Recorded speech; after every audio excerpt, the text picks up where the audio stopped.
We're live. Live. Okay. All right. If you're ready, I'm ready. I'm ready. Let's go 3, 2, and 1. All right, guys. Welcome back to another episode of Persuasion by the Pint. I'm Jonathan Taylor, along with Sean McCool. Sean. Today, on this episode, we've got a title. I'm looking up the title. I think I've called it How Social Media is Hijacking Our Brains. Sounds about right. So we're going to be discussing, we got a guest coming up shortly in about 10 minutes. And we're going to be talking about a new documentary on Netflix that you sent me about. I haven't had a chance to get into it, but I've actually read some things about it, but it's called The Social Dilemma. So Yep. You've kind of delved into it. You know a little more about it than I do, but I think it'll make some interesting conversation today. Yeah, for sure. And this is one of those documentaries that, I mean, I'm a fan of documentaries anyway, but this was really well done. Yeah. It doesn't really have a political leaning one way or the other. It's just kind of straight down the middle. And they do it in such a way that it's really well done storytelling. Yeah. It's just really well done. We'll get into more of it later, but it was very eye-opening. I think if you have, I mean, everybody should be watching it for themselves. If you have kids, right, you should definitely be watching it. I would probably have kids watch it. You know, any kid that's older than say 10, I would probably have them watch it. Sure. Because it's pretty, like, you at least need to know what you're up against. Yeah. Yeah. You may not be able to resist it completely, but at least you'll know what you're up against. And that was actually kind of a quote from one of the guys who helped develop one of these tech companies. And he's like, I can't even fight it. Like, it's tough. So, well, you notice TikTok's on the verge of getting the axe here in the next week, you know. And WeChat as well. Yeah. So absolutely. So I got to believe somebody will buy TikTok. It's just too many users. Yeah. Too active. Now they have an ad platform. There's no way somebody doesn't snatch that up. Sure. Don't know who it's going to be, but somebody will snatch it up. Yeah. But all right, man. Well, let's talk some beverages. All right, let's bring up our sponsors here. By the way, shout out to the new studio. If you're watching us on either a live stream or on the YouTubes, or if you're not, I guess, you should see Jonathan's new studio, man, looking sharp. Yeah. So I did. You are a little far away. That's my only complaint. Yeah, I know. I've got, in fact, the camera that you've got, and I may actually switch back here when we get started with our guest, because it's kind of weird when I'm looking this way, and then I've got, especially when you've got two people on, but the camera angle here is actually it's actually just a point and shoot, like a 4K camera that's pointed down, and I've got basically a DSLR converter that converts it into a signal here. So pretty cool. It needs some improvement, you know what, things like this make you aware of ways that you can change things. But notice I've got our little logo in the background. Even got the book of the guest, man. You're like, this is legit. Like, I'm trying to get like Joe Rogan, man. Man, I'm like, I need to convert the best. So on the other side of the wall in front of me is like the guest bedroom. I'm like, kick that guest. I need a studio, man. Absolutely, dude. And this behind me, I mean, we were talking earlier. I put this brick paneling up in the, most people know, as we've talked about, this is nothing more than a converted detached garage. And so I put this the brick stuff up. It's just nothing but 4x8 panel board. Nailed it up. Put a little stucco on it. Yeah, looks solid. So it does. Looks good. All right. Well, I am ready to begin. Do your spiel, man. Do my spiel. All right, here we go. This week's episode is brought to you by our friends over at the Craft Beer Club. Outstanding craft beers from the finest independent microbreweries in the U.S. So it's really hard to say really fast. Microbreweries in the U.S. of A. You know, craft beers have exploded in popularity over the past decade, thousands of awesome new craft beers are being produced by some of the biggest or some of the most popular microbreweries out there. And, one of the best ways you can sample them is by our friends over at the Craft Beer Club. And you can find out more about them by visiting them at persuasionbythepint.com/craft beer. All right. And you have a new addition to introduce from the Craft Beer Club. I do indeed. I have from Sierra Blanca Brewing Company. I have a pecan beer. Pecan. Depends on what part of Georgia you're from or what part of the South you're from, however you want to say it. It's a pecan amber ale, 5.2% ABV. So far, all the beers have been in the 5% range. I'm going to have to go out and get some strong beer here for next week. Right. This beer can be extremely addictive. Amber in color, the De La Vegas pecan beer is assertive, and I'm giving everybody a different version of the word there. And its aromatics and flavor, yet it is extremely drinkable to its low ABV. It carries a strong, sweet nose, a smooth body, and a soft pecan finish that leaves you wanting more.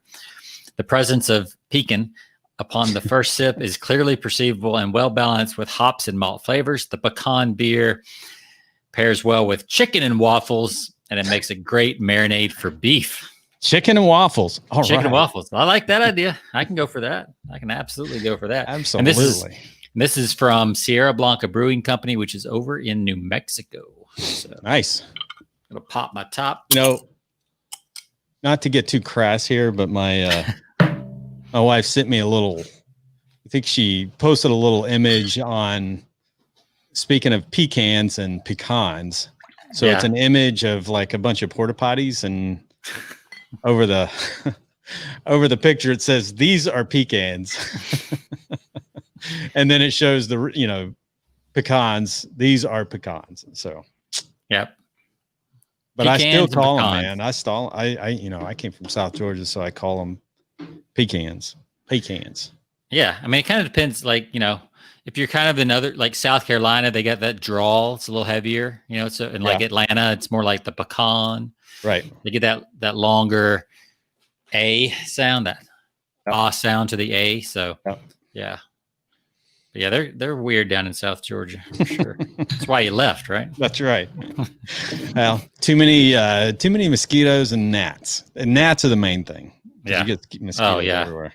For sure. So what do you got over there? You got like a fancy looking bottle with gold foil on the top. And so this is Samuel Smith. I've had one of their porters before on a past episode, but this is their Imperial Stout.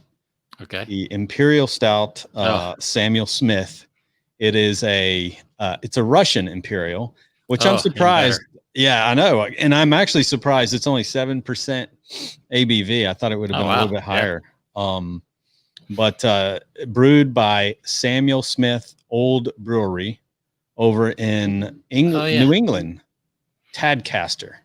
I've had some Samuel Smith stuff here on the show before, and it's good stuff. And they always have those cool bottles, like the old style looking bottles. Yes, the fancy aluminum covering over the. Yeah, but yeah, most of their stuff's pretty good. I mean, like when you say Russian Imperial Stout, that's like my siren song for beer right there. It's like, that's like good, just like sitting on the back patio in a cool evening. Yes. So you can't, because of the camera angle. It's a little too far. It's dark though. Yeah, it's very dark. Blends right in with your shirt. Speaking of which, we've had I had a buddy who tunes into our show every week. And I'm going to give him a shout out, Mike Parsons, because he had a birthday 2 days ago. So happy birthday, Mike. Happy birthday. I got a shirt coming to you because he asked if I had any of these shirts available. I said, no, but I can order you one. So I've got one on the way to you, buddy. You should be getting it here in the next few days, maybe next week. Very nice. See what happens when you reach out and let us know that you're out there. That's right. All kinds of cool things. All right. Cheers. So cheers. So you have to reach for the, everybody can see my soundboard now. I know. All the, you get to see behind the scenes. Yeah, it's kind of fancy that way. I like it. Oh man, that's good. That's really good. This is different. Like this is it's really low. It's only 15 IBUs, so it's really low on the IBUs. Mm-hmm. Definitely got kind of a rich, what did they say? Like a strong, sweet nose and smooth body. Sounds like my high school girlfriend. Tamara's not listening, or she's not watching the live feed. Maybe she was your old high school. No, she was not. She came afterwards. Okay. I was not ready for anything in high school, That's like right. most of us. So, no. It just sounded like a funny description. So, oh yeah, so anyway, it'll be funny once you get off the show. Yeah, I would love to be a fly on the wall. Or some maybe get thrown at the door here pretty soon. I don't know. We'll see. But no, this is actually really good. Yeah. Well, I'm looking. See, okay, so I'm going to, because our guest is about to come over, so I'm going to switch camera angles here. Okay. This is as cool as this is. There we go. Wow, look at it. Now you got, man, you got camera change angle. Like, you got the whole setup going on. Man. Yeah. Now I feel like I'm looking at you. I'm kind of like, wait, I'm looking over here and then I'm looking over here. But yeah. So what do you rate it? Did you give it a rating? Out of 5 pints, I'm going to give this I'm going to give it like a 4.1. It's a nice amber. Yeah. Nice amber ale. Like, I really like it. Mm-hmm. I could get that one again. A 4.1. One of the best so far from the Craft Beer Club. So I like it. But we are getting into our season as far as beer. This is fantastic. Probably give this a 4.7. Nice. 4.7. Yeah. Sam & Smith's, everything I've had from them has been really good. Is everything that you've ever had a 4-pack? Yeah. Yeah. Of course. Yeah. It's like a $15 4-pack. Yeah. So here's my bottle. No. Oh, cool. Very like Georgia scenery. Yeah. It's kind like of actually that's actually a New Mexico scene. It looks like the mountains in the back. So okay. Yeah, good Very stuff. Good. All right. So before our guest joins us, why don't we set the stage? Because you've watched this. Yeah, you've watched because we set the stage. Yes. We're actually, Sean was on one of my other podcasts earlier today. We talked about, what was that, transitioning on copy or segue. There we go. Yeah. So here's a good segue. Maybe. Well, I'll tell you this: The Social Dilemma. It's on Netflix. It got 90% on Rotten Tomatoes, which Rotten Tomatoes is pretty reliable. Sure. Yeah. So it got really good reviews there. And I'll just read what the description says on the old Netflix itself. It just says, this documentary drama hybrid explores the dangerous human impact of social networking with tech experts sounding the alarm on their own creations. So this is literally like a lot of the leaders and former leaders of tech companies that, were at Facebook when it started, or at Twitter when it started, or at Pinterest when it started. And they've either moved on or retired because they can. And like, they're all in this documentary together talking about, we had the best of intentions, but this thing's gotten a little out of control. Right. Like they admit that it was never their intention for social media to like take over our lives or anything like that. I mean, like, they interviewed the guy who invented the like button for Facebook, and like, he just wanted to spread happiness around the world. He had no idea it would create it's going to be used to manipulate. Yeah. And it would create addiction in teenagers and, on and on, now that everybody's copied it. Right. So like, if you don't get likes, you feel awful. So, and it just, the way it kind of wove some different characters through the documentary. So it's kind of it is a hybrid where it's almost like a TV show, and it's then the documentary, and it kind of weaves the two back and forth. Really, really powerful. But I think our guest could probably shine some light on this idea as well. So I don't want to steal his thunder. Well, I just got an update. So he is, his agent just emailed me and said, is it okay? He had a delay. He's been delayed at his daughter's school. Is there any way he can join us at 5? That's 5 Eastern. So 30 minutes. That means we got to talk. That'd be a long talk. We could pause and edit. Well, that's true. That's true. We can pause, come back, and join the go live again, and just kind of piece it together. Can we use the same link, or we have to send a new link? I think this one will be fine to use. Actually, I don't know if it is once you use it, but anyway, maybe if that's an interesting. That's interesting because I wonder if we stop going live, but we stay on the broadcast with the, I think if you end it, because I see the end broadcast. I think once we end it, that's going to be it. No, we've stayed. Well, yeah, the video will keep going, right? No, I guess it won't. It kills the video too. Right. Hey guys, you're getting to see behind the scenes of podcast technical difficulties when you try to go live. No, I mean, so we could talk about that, or we could just pause, send him a new link. Mm-hmm. Send the agent a new link. Yeah, we can do that. I think that'll be fun. Instead of trying to fill 30 minutes. Yeah, let's do that. Let's. I'll just send him a new link. So, I guess we'll just set the stage. Well, you just set the stage. See, I'm thrown off now. Our guest is kind of set us back a little, but it's all right. We roll with the punches. But yeah, so we'll be talking about that. Just to give you a background for when Carlos joins us. Yeah, you want to go ahead and do the intro and everything? Yeah, he's the author, and I'm pulling up his book right now of The End of Marketing. Pretty cool title. Mm-hmm. It's called The End of Marketing, Humanizing Your Brand in the Age of Social Media and AI. Yes. So just to give people a little background about Carlos.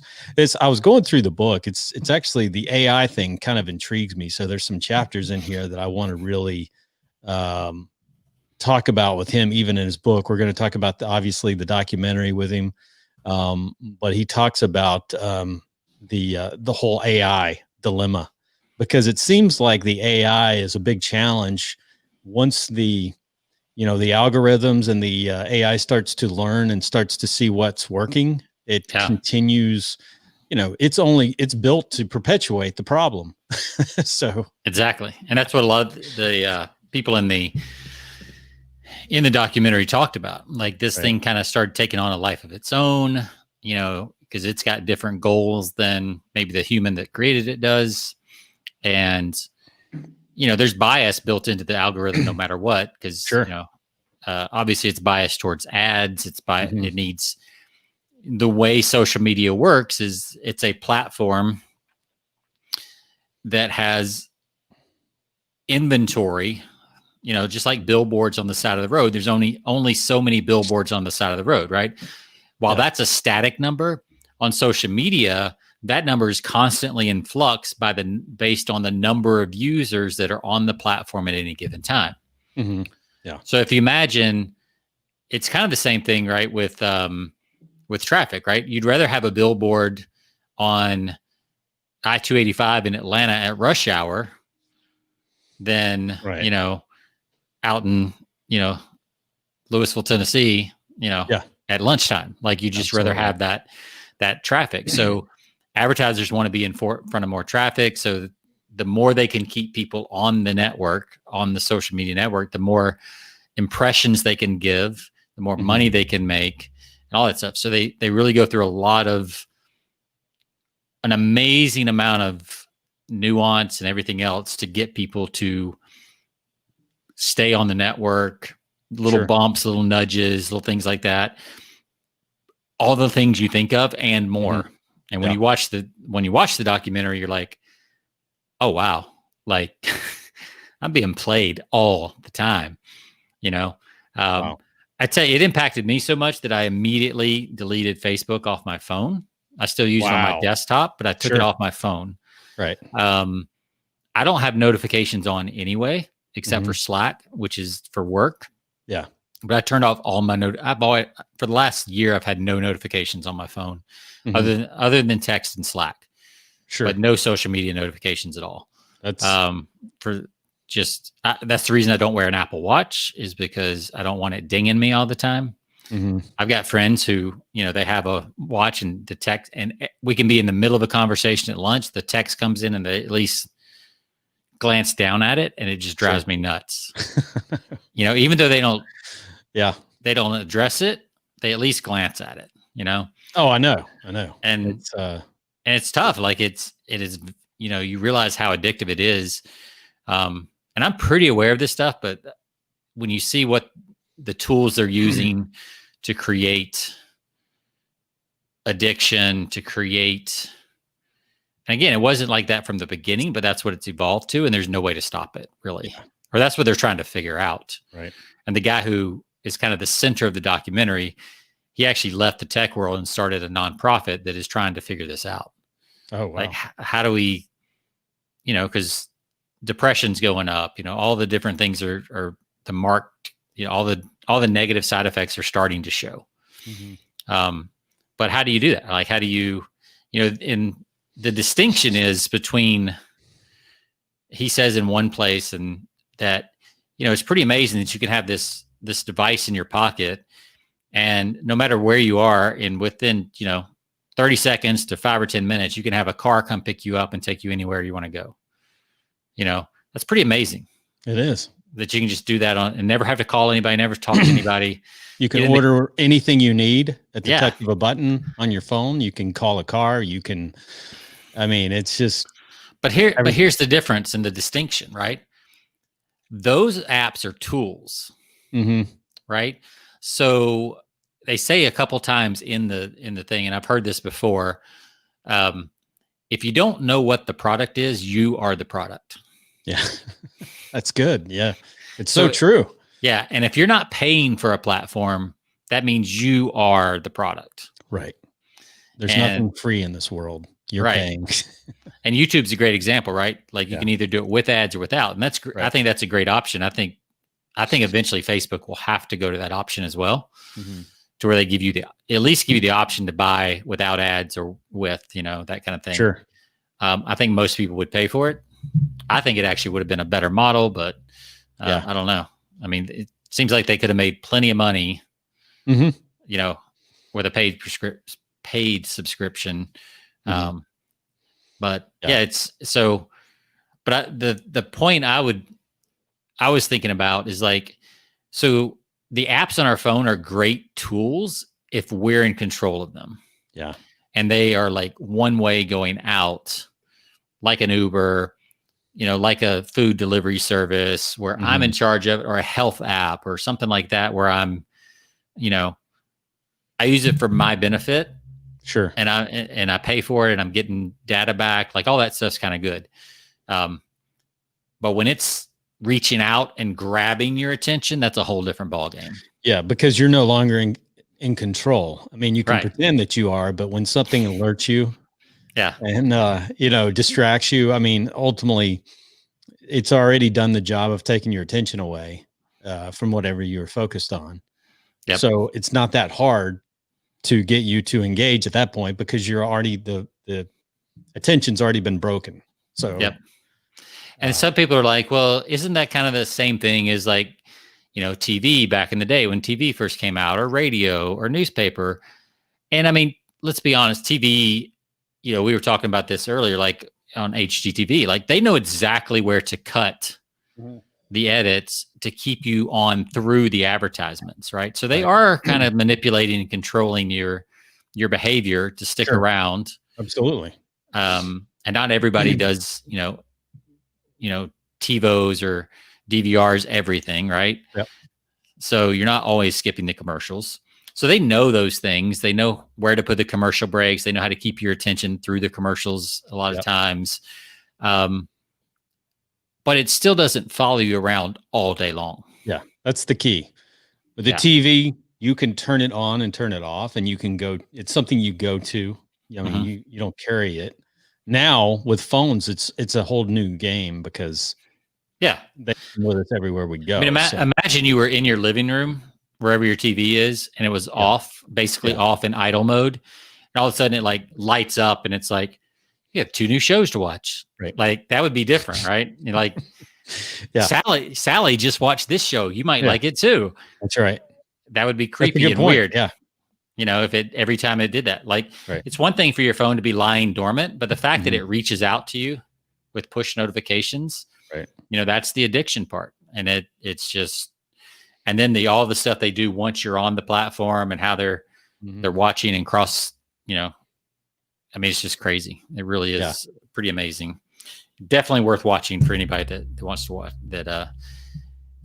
Which is everybody. Like if you're listening to a podcast, even podcast is like a one-way, you're in charge of the tool, Audible. Sure. All these things are great tools. Like, cause I've thought before, like, should I get rid of my smartphone and go back to a regular dumb phone, flip phone type thing? Yeah. But then I'm like, no, like Audible is really valuable. Like absolutely, podcasts are really valuable. I get to learn in a way that I wouldn't be able to learn while I'm out walking or doing these other things. Sure. So I'm like, no, I just have to learn to manage. Yeah, manage the apps. The distraction, yeah. Right. All right. So we've got 15 minutes. So what we'll do is we'll sign off to our audience, and then we're gonna come back on here right at the 5:00 hour. Okay. And so we'll be discussing. Again, I think he's here. Wow. How about that? So much for that, right? Just head fakes everywhere, man. Talk about distractions, right? Yeah. All right, let's see. Threw you for a loop. He did, really. All right. Before he comes on, because we were waiting. So I'm gonna flip this, flip the switch real quick. Give me like 2 seconds.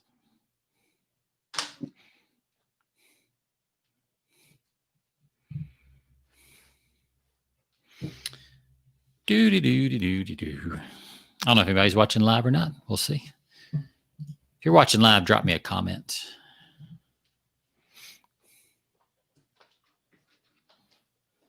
All right. See how we made this seamless? All right. Let's bring in our guest. Let's see. Let me pull out. Nothing a little post-production editing won't handle.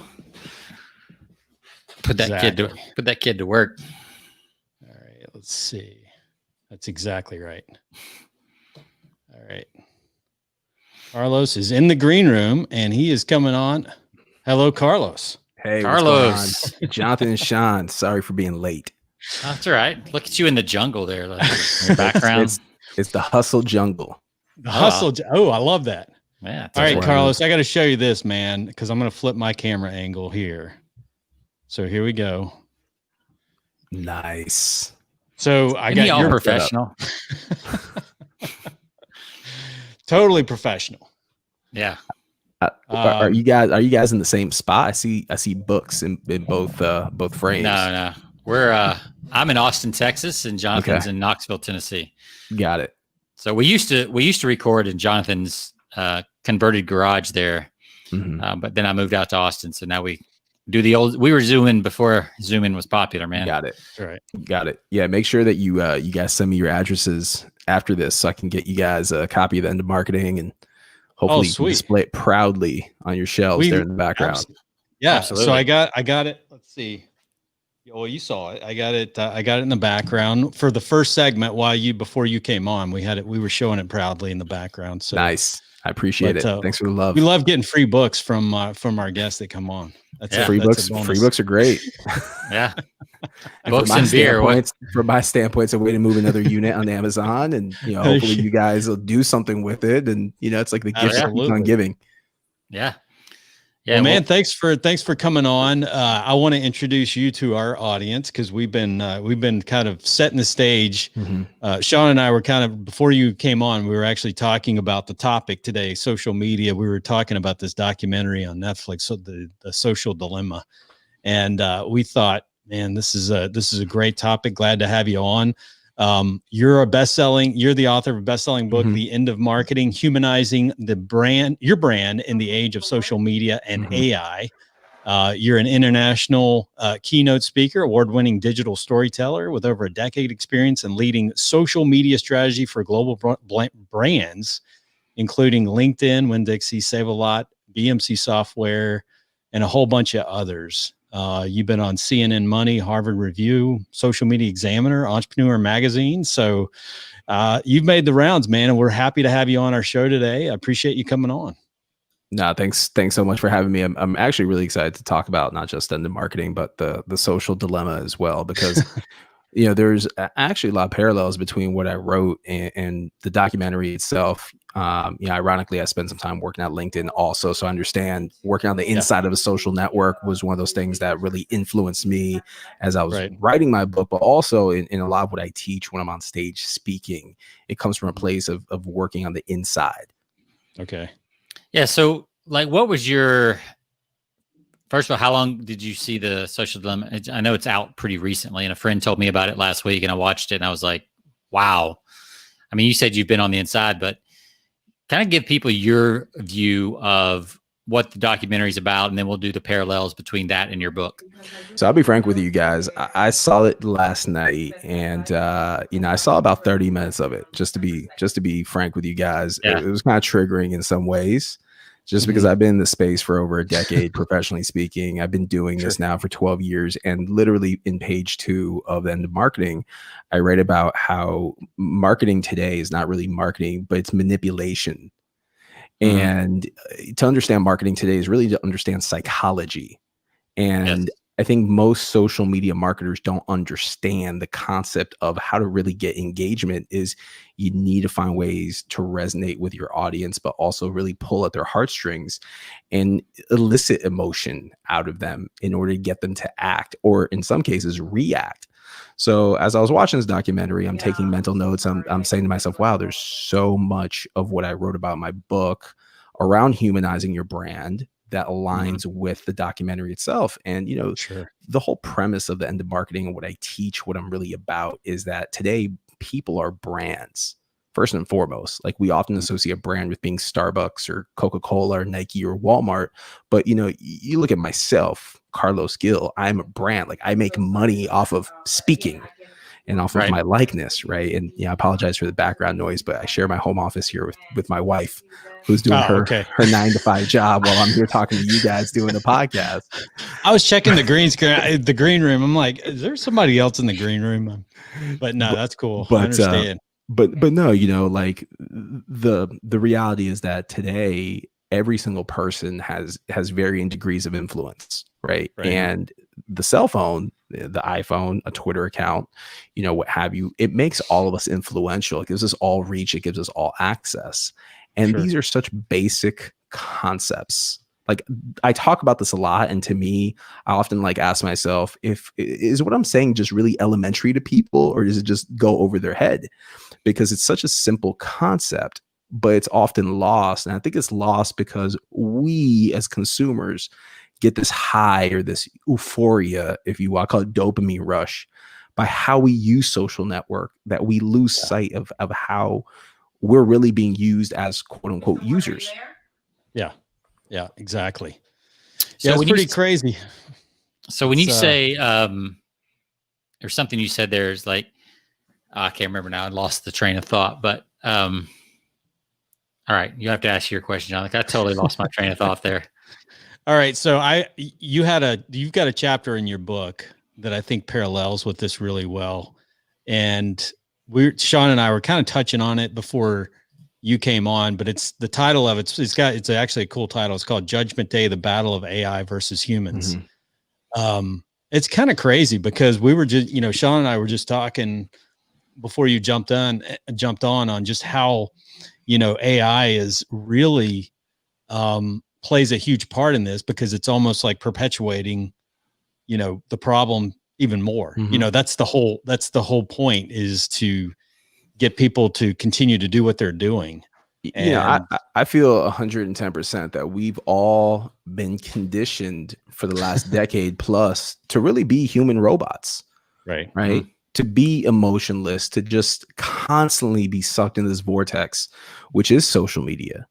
And I realized this while I was writing the End of Marketing, and quite frankly, I was analyzing my own performance and how social media has made a negative impact on me, for all the positive I talk about and all the positive it's brought me in terms of career opportunities and money and this and that. There's also been a dark side to it. And I was analyzing, like, man, I really don't like the person that I've become because I'm so addicted to these platforms. Right. And these platforms, really what they are is a parallel universe. It's not the real world. And I've had this debate countless times with colleagues of mine that they're also social media marketers, right? Pre-COVID, I would be sometimes doing 2 to 3 speaking engagements a week in different cities. So as a speaker, you often have dinner or drinks or lunch with other speakers, and you're constantly comparing notes with people. And I would always say to my speaker homies, I feel like the space that we're in, what we're teaching people, yes, we're teaching how to be better marketers, quote unquote, but we're not really teaching them how to be better humans. And we're not really making a big impact, because what we're doing is we're teaching fellow marketers how to keep sucking their communities into this vortex, which is not the real world. And a lot of marketers will say, actually, you're wrong. It is the real world. Well, no, it's not. And what I mean by that is that in the real world, I could walk into Publix right now, right? The supermarket up the street. No one knows who the hell I am. But I could go into, let's say, a Twitter chat, or I could go onto Instagram, and seemingly I have more influence than what I really have. And we've been tricked into believing that we have all this fame and we have followers and friends. And if you're verified, you're some sort of a pseudo celebrity and like bigger than life. But the reality is it's all facetious. So we turn to social media because we have more popularity. Seemingly we're better looking, we have more money, more successful, like in this parallel universe than what's really happening in the world around us. And again, it took me before like Social Dilemma, because again, I just saw it last night. I saw a snippet of it. It really took me to sit down and write The End of Marketing to realize, man, this is really a scary space to be in. And I tell you, it's not slowing down. It's not slowing down whatsoever. Bots and automation will be the end all be all of perhaps millions of jobs. And we're not talking about just, jobs that can build things, build cars, build computer systems. But I'm talking about, imagine being able to just program an AI. If you are, let's say, Starbucks, and now you can crawl every single mention on Twitter, on Facebook of just the word coffee, or let me break it down even more simple. Any single person that is saying good morning, you can now engage with them like that. Well, you really don't need people now. You don't need community managers. Imagine someone like myself that has probably created hundreds, if not thousands of hours of my voice and my face on the internet, right? You go on YouTube, type in Carlos Gill, hundreds of videos with my voice and my face. Well, God forbid, if I were to get hit by a car and not be here anymore, you could actually stitch together my face and my voice, and you create probably millions of hours worth of content. Like, that's pretty scary. So when I write about in the chapter, the judgment day, the battle between human and AI, what I'm really referring to is, at the end of the day, what will kind of keep all of us in business and keep us running is human to human connection, because a human being is not a robot by design. We're humans. And the more that social media advances, I see myself, for example, and many others out there, once we kind of start to uncover the veil of this all, we start going back to the basics of communication, right? Yeah. Ever since COVID, I'll give you an example. Ever since COVID happened, I find myself spending more time on phone calls, right? I find myself taking more time to jump on the call because I can't see people face to face. And, I'm a millennial. I'm 37. I was born in 1983. I remember what life was like before the internet. I remember what life was like, right, before social media exploded. So I'm one of those kind of old school millennials that enjoys a face-to-face meeting versus a Zoom meeting. Sure. You know what I'm saying? Yep. So it's interesting times that we're living in, guys. That's all I can say. Yeah, it's crazy. You talk about AI, like the creative jobs are definitely under fire now with the, as fast as AI is developing and advancing. Somebody in my Slack, the company I'm with, the Slack channel, they posted this thing where you can type in a question, and in Google Books it'll search out I think it's called Talk to Google or something like that. And it'll go in and read like 100,000 books almost instantly and tell you what the most conversational way people would answer that question would be, which is great as a copywriter. It's a really powerful tool. You can kind of get good insights, but man, if they can answer the question that fast with that much data and research, they're programming that thing to be able to ask and answer. I'm glad that you say that. and I'm actually looking at my wife as I say this right now. She's sitting across from me. We have Alexa in our daughter's bedroom, and they're 3 and 2. I'm actually going to remove Alexa after this from their room because Alexa is actually going to make our kids stupid. So, like 2 nights ago, I'm reading a bedtime story to my kids, and my daughter, who's 2, tells Alexa to play Disney music. So that might seem innocent to someone like my wife who doesn't work in the space. But what that says to me is if a 2-year-old now is relying on AI to do something for them, then that means that my 2-year-old is probably never going to pick up a book in their life and actually read to learn and comprehend. Like that's the key. It's not so much the reading or the action, it's the comprehension piece, right? Yeah. Memory retention is extremely important. How we use our brain is extremely important if we're relying on AI to do everything for us. Right. Well, now you're removing a key part of your brain that works for you. And again, you become the robot itself. Yeah. And you also miss out on like processes. Like, what's the process of looking up a book, finding a book, opening the book? Like there's a lot of little motor skills. There's a lot of intellectual skills that go into that as opposed to just asking Alexa to start reading or whatever. It seems like it's not that big a deal. And it's like, oh, Sean, it's just a new tool. It's like you wouldn't still use a regular hammer if you have a power, cordless or like a power drill or a power hammer, like, a nail gun, but I don't know. It's tough. Like, is it a new tool that saves time and energy, or is it something that's shortcutting our brains and destroying our lives? And that's the dilemma. Like, cause this argument's been made about newspaper, radio, TV, books in general, probably at one point were probably, witchcraft and, whatever, because like, it's not a face-to-face conversation. Now all these people, they have their face buried in these books. Sure. Like, I mean, it's the same conversation we're having about people holding a phone, right? At some point, people were fascinated by these things called books. So what's the difference? I mean, I have my answer, and we talked a little bit about this earlier, but like, what's your answer to that? Like, why is this not just a new tool? What's different about it that makes it more dangerous? You're saying with Alexa and having the Alexa, phone, social media in general, like all these things. I think what they are, it's not that they're dangerous. So like, that's what I want to, first of all, lead off by saying, like, I could get into the debate in terms of like privacy and security, but the reality is that even if you don't have a smart device, Big Brother knows where any one of us are at any given time. So that's a mute point, and it's a conversation that I think is pointless. Like, I don't get into conversations with people that you and I can sit here and debate, but right, there's nothing that we're going to do about it. So let's take the danger aspect out of it, because if you really felt that something was dangerous, you would go live like in the middle of nowhere where you're completely off the reservation. No one can track you. Right. But the reality is that these devices are used to, in a way, distract us and deter us away from what's happening in the world around us. And I'll give you guys an example of this. I was actually just talking about this with my brother-in-law a couple of days ago. When COVID first happened, beginning of March, I was supposed to go on this world tour all over the globe, touring to promote them to marketing, get a bunch of cancellations, everything goes to shit because COVID happens. Yeah. We did not understand at the beginning of March the severity of COVID. I think in our minds, because we've seen a lot of apocalyptic Judgment Day type movies, Outbreak, Contagion, 28 Days, etc. We're definitely thinking the worst.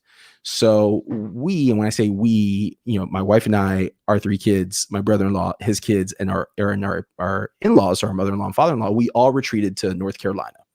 Sure. And we left Florida, just literally, dude, like in the middle of the night. Didn't tell no one. We're like, yo, this could get bad. There could be martial law. We're not going to tell anyone where we're at. We're going to turn off our cell phones. It was that serious. So we get this cabin in North Carolina, and dude, we were there for about 3 months. Wow. In the 3 months that we were there, it was so nice to be able to reconnect with family. The only people that we saw in that period of time, besides some trips to Walmart and here and there and the supermarket, was our family. Right. We were all able to reconnect and get back to the basics of what living is really about, which is not social media. It's not, being Insta famous. In that process, my brother-in-law and I, we launched a new e-commerce business, and we were having this conversation like, dude, I wish I could go back to those days in Banner L because our productivity was through the roof. Well, why was productivity through the roof? Why were we able to actually launch a business in 30 days? Because we didn't have the distractions that we have now. There was no NBA. There was no NFL. There was no FanDuel. There was none of these distractions that we casually think about. You know, I just told him in the car as I was driving over here, I was like, hey, I'm getting ready to talk to these guys. Let me tell you about this documentary I saw last night. You know, we are intended to waste time when we go on social media, and we will waste 30 minutes like that. And then we wonder at the end of the day why we didn't have enough time, or we'll complain that we didn't have enough time to do basic shit, right? Respond to emails, send out invoices. We didn't have the time, but yet we wasted and gave time away to look at whatever shenanigans the Instagram algorithm decides to share to us. Yeah. Yeah, there's a great scene in the documentary where it's the two kids, like two high school boys. They're sitting in the like cafeteria, wherever, the common area. They're actually talking to each other. Like the phones are down. Yeah, it's a good scene. And like the algorithm, who's portrayed by like three guys who like triplets, you know, each a different part of the business. Right. They're freaking out because neither one of these guys is on their phone, and the main character they're trying to influence is not on his phone. They're like trying to figure stuff out. So finally they like, all right, we got to do a push notification. They like send him a push notification. He finally like picks up the phone and looks at it. And then the next thing you know, both guys are like on their phones. So now they've taken 0 consumers and created 2 consumers, you know, with one notification. It's like, you know, I'll give you an example. We have been doing what's called Family Fridays here in my household. Again, sorry for the background noise. But we've been doing what's called Family Fridays, right? Right. And on Family Fridays, we go out to dinner and no one has their cell phones. And I kid you not, guys, it's like the best hour and a half of the entire week, right? Yeah. We talk, you know, we talk as a family, we laugh, we reminisce. And then, dude, as soon as everyone gets back in the car, right back to normal. Cell phones on, social media's on, you know. Yeah. It's like, man, you start to realize how much control these social networks have. Yeah. And again, you know, I realized this as I was writing my own book. And there was a part of my book where it's like I had this epiphany, because those that have followed me for a long time have kind of seen my brand, my personal brand evolve. And it wasn't until Snapchat became really hot. Like I was an early adopter on Snapchat. So I was like, besides Gary Vee, one of the first marketers and business people to be on the platform advocating for Snapchat. So I really benefited as Snapchat grew, my brand grew. And that was like my first brush of internet fame, if you will. And it became very addicting. Like I enjoyed going to conferences, and I would enjoy that high that I would get. And I tell you, as soon as I would get on that airplane to go home and I would get into that airplane seat, I would instantly become depressed. It was like the craziest thing, man. I would go from being on this high for like 48 hours where like everyone wants to take photos with me. I'm a complete rock star. And then as soon as I get on that plane, I just become myself. I'm like a complete asshole to my family. Right. Like not literally. You're back to just being dad. Yeah. I'm just back to being dad, not special. No one cares about the clout. Absolutely. And you know, what happened though was once I was going through the process of writing, and I'm just throwing shade left and right at the business, at personal brands, at influencers. That started realizing like, shit, I'm actually talking about myself, not really talking about it. Like the person I'm imagining in my mind is me. So I became self-aware, and then like almost instantly, I started thinking about this in reverse. As soon as I get on that flight to leave a conference, now I feel relieved. Instead of feeling depressed, now I feel actually excited. Sure. Because I don't have to put up a front. I don't have to necessarily be on, right? And I realize that what I do for a living, you know, in the space of public speaking is to teach. That's really why I'm there. I'm there to teach, and people want to take a photo. Cool. Right. But even then, once I got to that realization, then I wasn't out, you know, fishing for the selfie. I wasn't putting myself out there. It was like a different version of myself, if that makes sense. Right. Yeah. So let's use that as a kind of a transition to talk more about the book, right? So we know social media reaches a ton of people. It creates a level playing field for a lot of, individuals that can compete with, bigger corporations. Like it does a lot to make the world flatter. Like there's a lot of cool stuff about it. But like you said, it can like really suck you in. You feel like you got to answer the comments if you're doing Instagram. how do you balance that? And how do you go from, being a marketer 24 hours a day and forgetting your family and like being in that mode to using the tools in a way that's powerful and effective, honors the audience, but doesn't suck your life away? Like that's good question. The greatest competitive advantage that social media, I believe, gives anyone is the ability to listen. So oftentimes we assume that social media is just a place to go post, right? Or passively consume content, when in reality, what social networks are at its core is they are search engines. So for example, if I'm a real estate agent in, let's say, San Antonio, Texas, I can leverage Instagram to see every single person who's posting content of them and their family in the neighborhood, because people tag where they're at in locations. So now I can go specifically to that tag and I can go see that neighborhood, and I can start following these families. I know this sounds really like voyeuristic and strange, but hear me out now. Now you can go start following these people, and you can passively start engaging with them when it feels right or it makes sense. Or you can just be what I refer to as a complete digital savage, and you can just bombard people with your sales rhetoric. And, if you have your account labeled right and you have the right username and you say, hey, I'm Realtor Sean in San Antonio, right? Now people know you do real estate, and all your content is curated to appear that you're like a bomb real estate agent in the city where you do business. And then it'll click with people like, oh, this is the guy to go to for real estate in San Antonio. Like, there's so many different ways that you can go. There's like no linear path with any of these social networks. But I'd say, again, there's a lot of power in listening to what's being said. And that's something that people often overlook. And I'll share with you guys a growth hack in terms of how I have just sold a shit ton of copies for them and the marketing, if you really want to know. Yeah. Yeah. So since I went through the process of writing the book, I set up a listening feed on Twitter. I saved literally a search result for any single person that tweets the phrase best business book.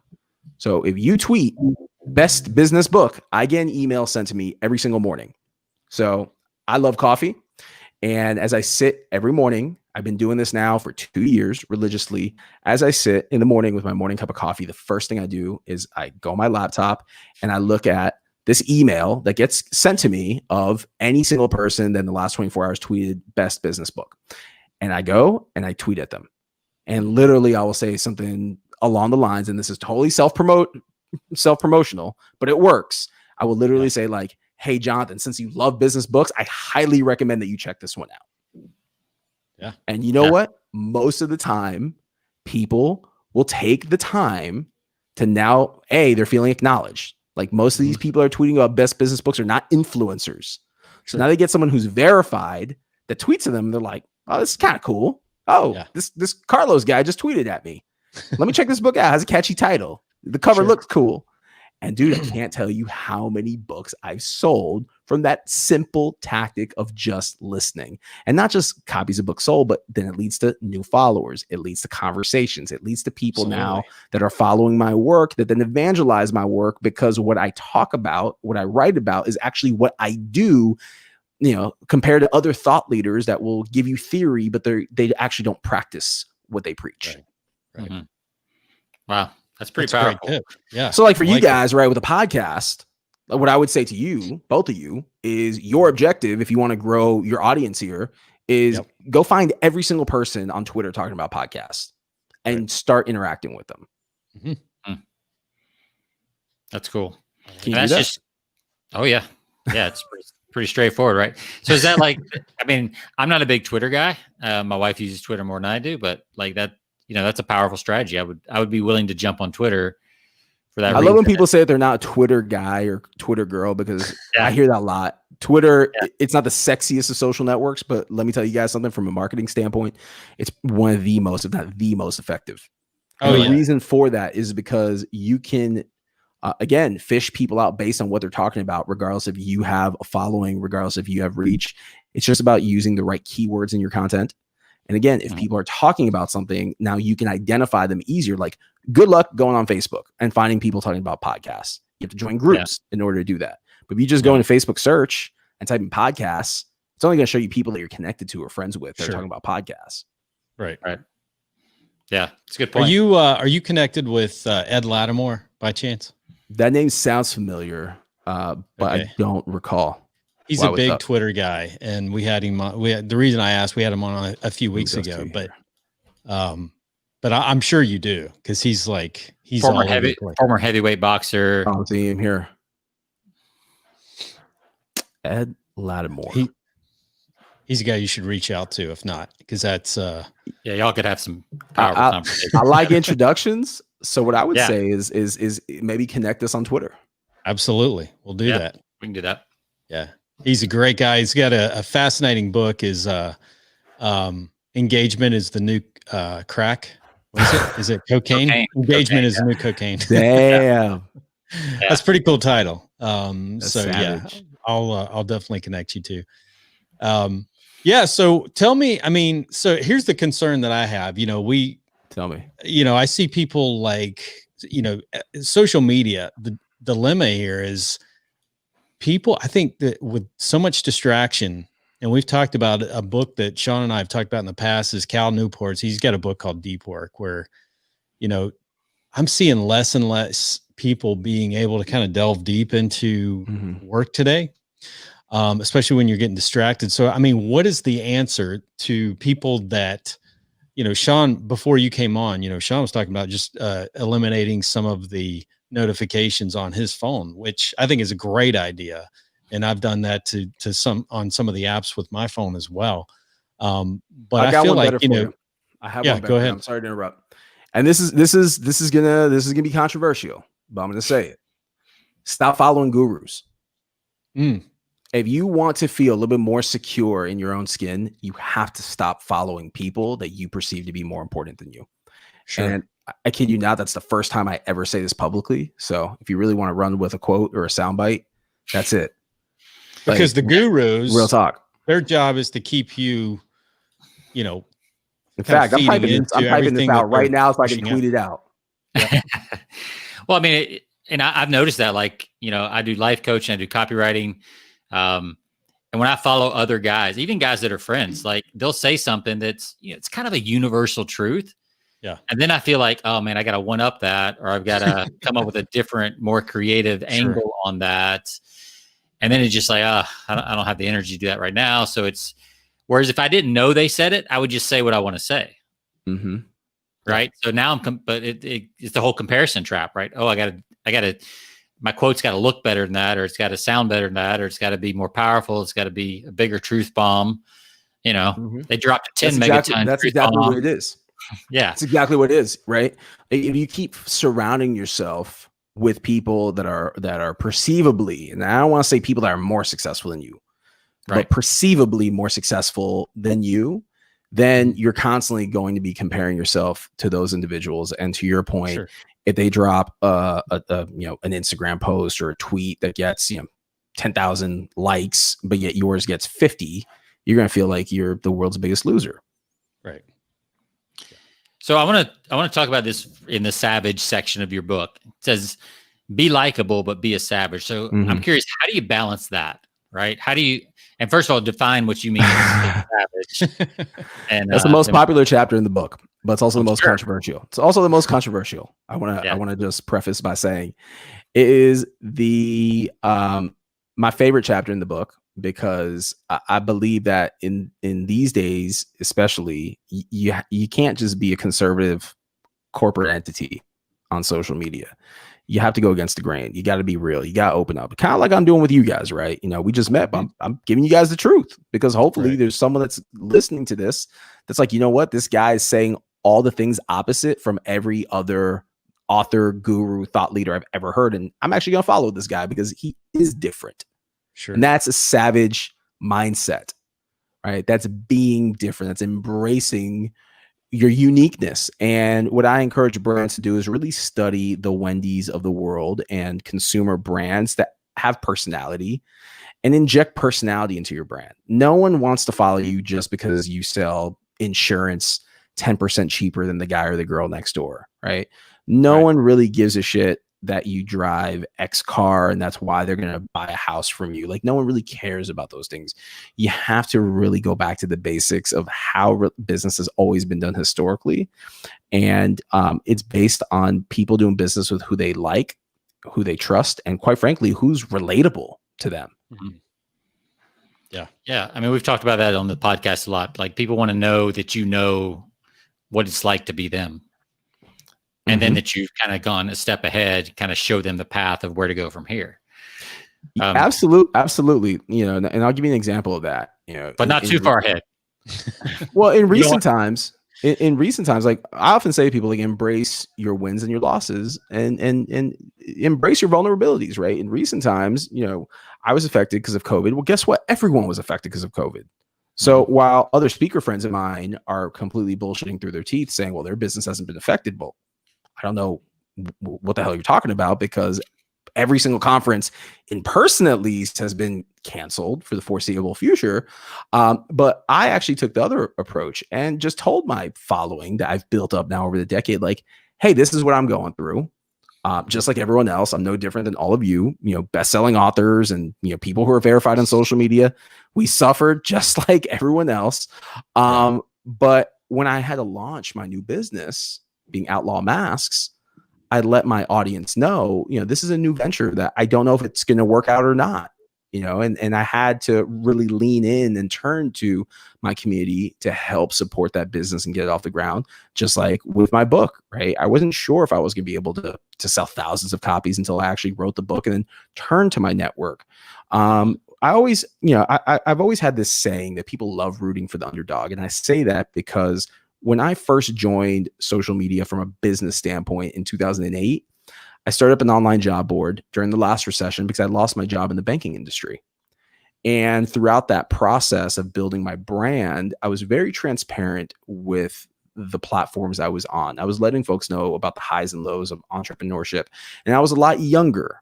I was a much more willing to take risks and put myself out there without fear of being judged. And I think what happens is you get to a point where you're a little bit older and you don't want to let people in as easy. So you hold things close to the vest. But like I've been saying to a lot of folks, and, you know, just kind of say it again, we're all kind of in the same boat. You know, what I've learned through COVID is that there's not a single person, regardless of how much money you make or how much status you have, that hasn't been affected. Everyone's been affected. And the reality is that everyone's trying to figure things out as well. Like, you're not the only one. So if you lost your job, update your LinkedIn profile. You know, tell people that you're friends with on Facebook. Like, again, these people are friends for a reason. And I say it in air quotes, because if someone's really your friend, then they should be willing to help you out in good times and in bad times. Right. I want to talk about, in that same chapter, you talk about, this is interesting, finding your brand mentions, but then finding your brand mentions alongside competitor brands. So I'm curious what your strategy is there, how you're linking, you know, your brand with the competitor out there, and how you can utilize that. Competition, from my standpoint, it's you know, it's all mindset, right? It's almost like a myth. I get what it means. Like, in the days where I was working in grocery and I was running social media for Winn-Dixie and then for Save-A-Lot, right? Our primary competitors were, in theory, you know, Walmart, Publix, anyone that sells food, but we were also overlooking people that are making their own food, cooking their own food, right? Bloggers that talk about food, but yet they don't necessarily talk about a brand. So competition's everywhere. Competition's not just a company that sells what you sell, just at a different price point and with a different logo, right? When you really think about it, in this large digital ocean that's social media, we're all competing for market share. We're all competing for airtime. Every single person has a podcast. Every single person that's using StreamYard, they're all competing with you guys, right? And vice versa.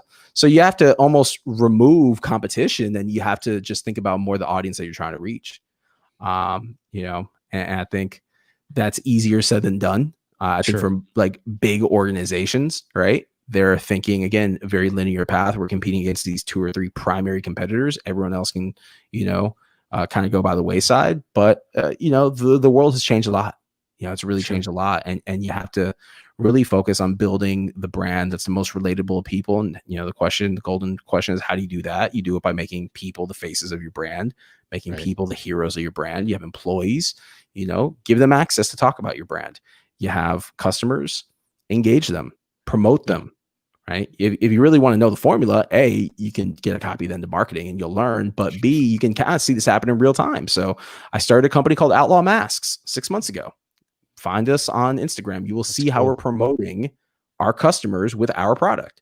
You will see how we're using TikTok to humanize our brand. And it's just my brother-in-law and I. It's not this massive company with hundreds of employees. It's 2 people. It's the founders. And we're going out and we're showing people transparently who we are, what we're about. We're very proud when we have people that promote us. We promote them back, and that's the new wave of marketing in today's generation. Again, people don't want to be sold to by brands. They're completely sick and tired of it, but they want to be engaged by people that relate to them and they're like them. Mm-hmm. So you mentioned at the top, that you're a brand, Carlos is a brand, and then you got this other brand, Outlaw Mask. How does a person decide, in your opinion, or does it matter? Am I going to be Sean McCool brand, or am I going to go under a different brand name? Like I have a coaching brand, Rise Up Champion. Like, how do I decide which one to go? Do I do both? Like, what do you think is important? How do you know when to go brand and when to go to like individual? That's such a good question. Such a good question. So I'll use a friend of mine in Miami, Florida. His name's Benny Salas, but he goes by the coaching guy. As long as I've known this guy, I've always known him as the coaching guy or that coaching guy. Maybe like 2 or 3 months ago, he gets on the phone with me. He's all excited because he just rebranded his whole company, and now he has more of like an agency gimmick. And I was like, Benny, this really sucks, man. Like, you need to go back to what you were before, because now your new branding, your new logo, all your new materials, you look just like any other coach, right? You lose the brand equity as being the coaching guy, and now you're just another coach. So branding is extremely important. But what I would say to you, Sean, is you have to make a decision. You're either going to go as Sean McCool, or you're going to go by what I call the gimmick. You can't be both, right? You got to go one or the other. When I launched my book, I didn't go down the path of a lot of my colleagues and create a Twitter account or an Instagram account for them to marketing. Why? Because I want people to come to Carlos Gill, because you already follow me. So I'm going to give you knowledge. I'm going to be talking about the book. Sure. And you don't need to go somewhere else. Just come to me. And I think the same holds true for solopreneurs, or entrepreneurs that sell services. In your case, coaching. I would say own your name. Own your name, man. Yeah. Yeah. So I mean, easy for Sean McCool, right? Yeah. You have a cool last name. I've heard that. I wish my last name was McCool. So let me ask you this. I got a 19-year-old daughter. She's almost 20, and she's complaining right now that Instagram is like screwed up their algorithm. People aren't getting reach. And I see you have some information about like Instagram and how to crack Instagram. Are you seeing any difference on Instagram? Are you seeing like new tactics you have to do? Like, what are you seeing on the gram? Man, it's kind of the same everywhere. These algorithms are always changing things up because they really don't want anyone to get too famous without them having their hand in the cookie jar. That's the unfortunate reality. I am seeing a growing trend in people making their accounts private. And I think the psychology behind that is that if you make your account private, now someone has to request in order to see what's on the other side. And that's honestly something that I've even considered for myself.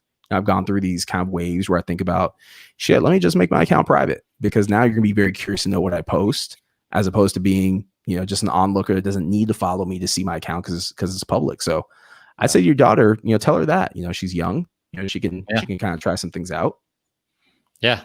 I like that strategy because it does. That's a really good. It does build curiosity because people.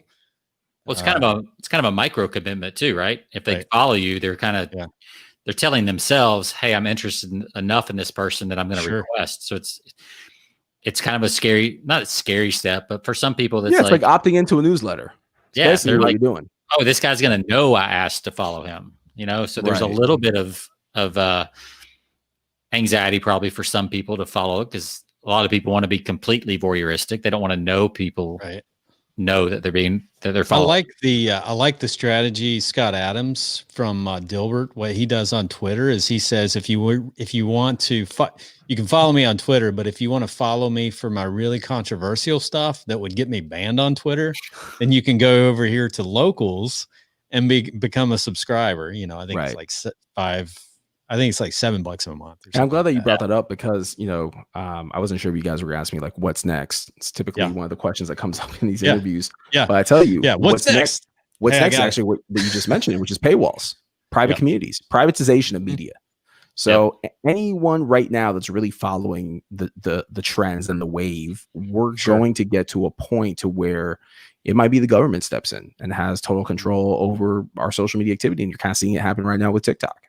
We've seen platforms like Vine completely go out of business, and people who were depending on that platform to earn a living, their businesses went by the wayside. So, I think kind of as a golden rule of thumb, you don't want to build your business on the back of another existing business, because now your business is going to be reliant on the success of that company in order to thrive. So that's just bad business in general, and what you really want to do is you want to use these social networks the same way that they use you. Right? You want to get data. The same way they're getting data out of you, you want to get data out of them. Meaning, you want to get email addresses, phone numbers.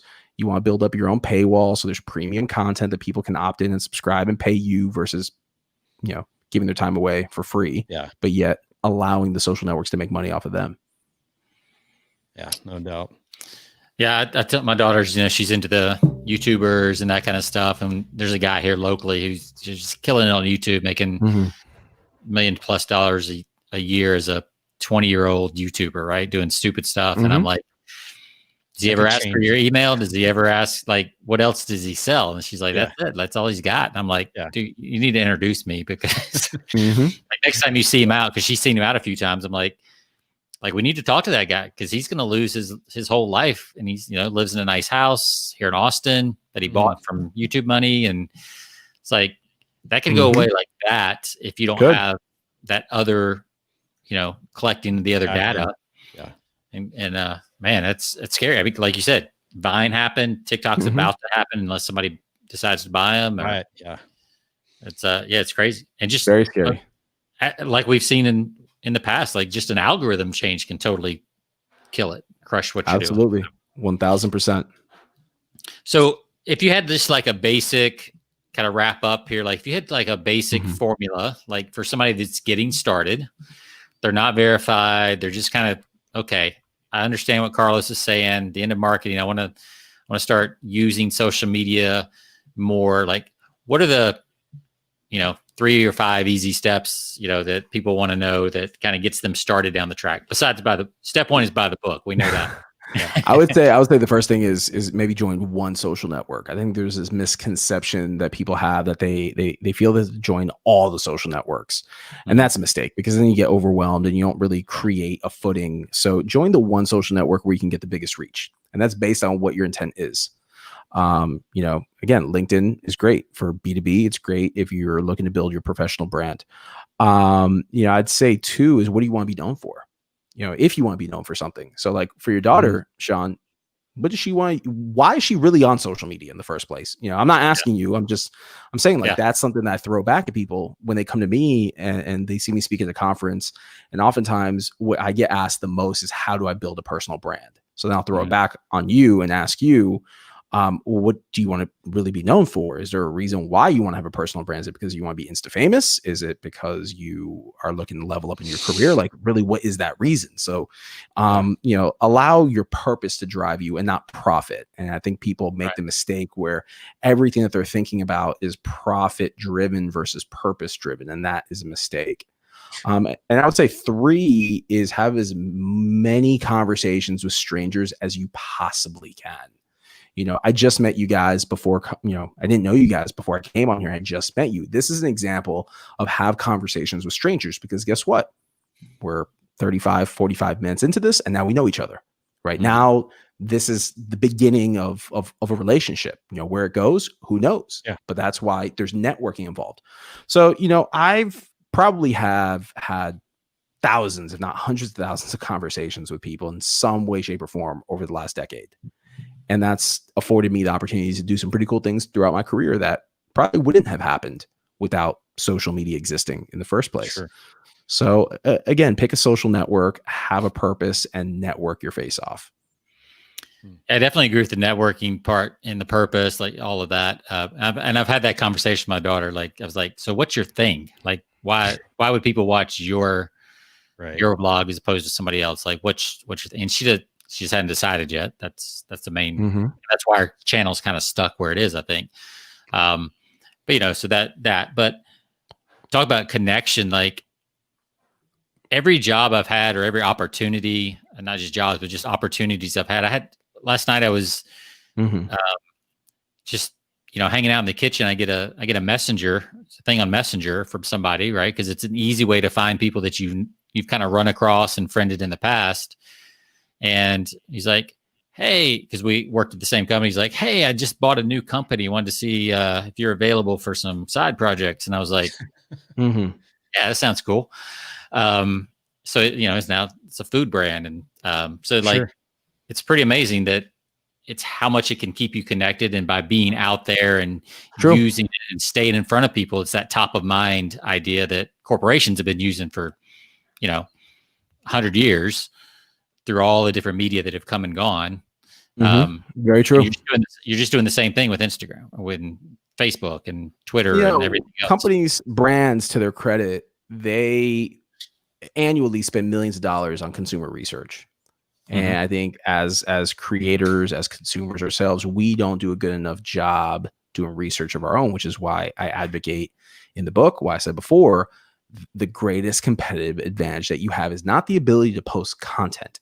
It's the ability to listen. Sure. Yeah. So just listen to the hashtags, the conversations. Yeah, pay attention. Be present. Yeah. If you're paying attention and you're seeing what's being said on a particular topic or subject or location, now that gives you an opportunity to jump in and engage, right? Like I knew we were going to chop it up before I jumped on here about the social dilemma. So what did I do? I saw 30 minutes of it, right? So at least I could have something to talk about that I know what the subject matter is about. Same thing happens in marketing. How are you going to market to an audience that you don't know what the audience is talking about? It drove me insane when I worked in corporate that corporations don't follow their customers on social media. This is a pain. The expectation is that the customer has to follow you to see all of your shit and what you post, but yet you're not going to follow your customer back to see what they post and what's important to them. Right. I don't think so. Right.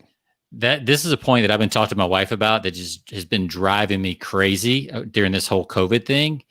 And not just COVID, but COVID and then all the political movements that are happening on both sides of the aisle, and how corporations are making these big, like, unilateral decisions. And I haven't gotten a survey from any of them about what I think about the situations. No polls, no surveys, no asking on social media. And they make these huge donations to one cause or the other. I'm like, dude, did you even ask how I feel about this? Maybe you would go my way, maybe you wouldn't, but at least you asked. I would appreciate that. Right. But they're just making these kind of spur of the moment, reactive decisions about the direction of the company, where they're going to put their money and all that kind of stuff. And it's frightening how little they're paying attention to their people. Yeah. They're the people who are paying the bills. Yep. So, well, we could talk all day on this topic, but we're running short, and Sean's almost out of beer. So yeah, I was gonna say my throat's getting dry. Well, we would have asked you what you were, what you might be having, but we weren't sure what your time zone was in. So no, I'm on the East Coast. I'm in Florida. Okay. Normally, a beer drinker. Normally I am. I haven't been drinking for the last month. I've been trying to slim down and live a little healthier of a lifestyle. But I love double and triple IPAs. Oh, cool. All right. Yeah, man. You put like a real. I like them real hoppy. Okay. You're really happy. Okay. So how about you guys? Yeah, we're more dark beer, porter, stout guys. Yep. That kind of stuff. So yeah, you're kind of the opposite end of the IBU spectrum. We are. You're not just an IPA. You're a triple IPA. Yeah. So, once you start drinking IPAs, especially really strong hoppy ones, then a regular IPA tastes like a Bud Light or a Corona, like a 6.5%, 7% tastes really light. Yeah. I'm trying to chase, like, you guys know Pliny the Elder. Mm-mm. No, you never had Pliny. It's one of my favorites, but I'm trying to chase like a 10%, 10 to 12%. Yeah. Yeah. We have a lot of those on the show for sure. Black IPAs tend to have some of that too. Do that. There's a couple of dark IPAs that are up in that range for sure. Mm. So So yeah, that's we'll have to have you on again, and yeah, we're looking forward to diving deeper in the book. I know at least I am, and for sure applying some of these to my own brand. For sure. Getting out there. How can people find out more, Carlos? Where can they find the book? First of all, obviously it's on Amazon, but what's the easiest way they can find out more about you? Yeah, do you have a social media account or something they can? Do I have a social media account? Whoa, no, actually, I don't have an email address. If they want to send me an email, no, you can find me at Carlos. Got some place to fax. You can fax an order to Carlos. You can find me at Carlos Gill 83 on Instagram and on Twitter. That's the best place to go. Awesome. And it's been a pleasure. We've enjoyed having you on. It's been fun. Have a great weekend, and we look forward to getting this out. We'll shoot you a link once we have it. Once we have this posted, man. All right, guys. Hey, thank you so much. Enjoy calling for me, and have a great weekend. All right, you too. Thanks, you guys. All right, that was Carlos Gill, author of The End of Marketing: Humanizing Your Brand in the Age of Social Media and AI. That's one L in Gill. So Gil. Yes, Carlos Gill. Gil. So Carlos Gill with one L at 83 is his Instagram handle. All right, good stuff, man. Yeah, great topic. There's another hour plus episode in the book. It's got a little editing to do on that one, but good show. Yeah. Well, we're going to cut it in half anyway. So yeah. We'll just go ahead. But thanks again for listening. As always, you can find us over at persuasionbythepint.com. You can find us on any of your favorite podcast platforms. And also check out our Facebook group over at facebook.com/groups/persuasion by the pint. You can join and see what's going on there. And Sean, we'll see you next time. We'll see you guys on our next episode. See ya. All right.